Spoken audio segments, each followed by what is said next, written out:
In the shadow of the still smoldering volcano Vesuvius lie the ruins of the sprawling Roman metropolis Pompeii. 2,000 years ago, its streets, its grand houses, and its people buried.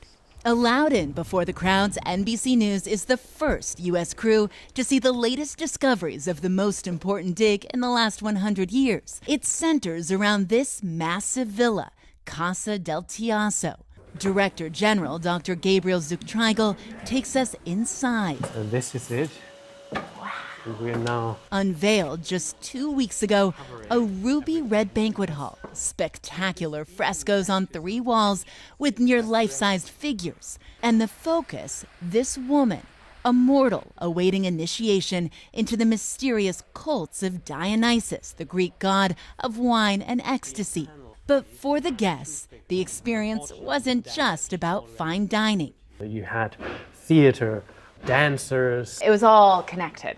It was kind of a total Thematic. work of art. Outside of the parties, of which there were many, these grand houses offered other forms of delight. Now, one of the big clues that this was a rich man's house is having a private bathhouse inside. This was the locker room where you would start, get naked, and head to the caldarium. This was the modern day sauna. There was a boiler over there, heat coming up through the floor, through the walls, and then you would go next door to the tepidarium where you got your spa treatments.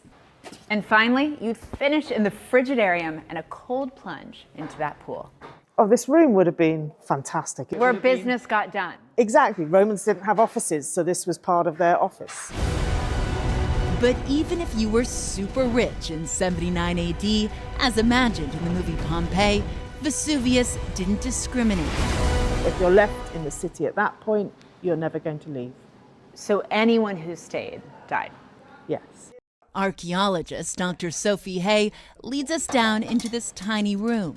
2 skeletons were recently uncovered, barricaded inside. This room that provided sort of sanctuary and safety potentially in their heads became their tomb. But who were they and why didn't they leave? The ancient world still presents us with more questions than we have answers. But that's why you keep digging. Exactly.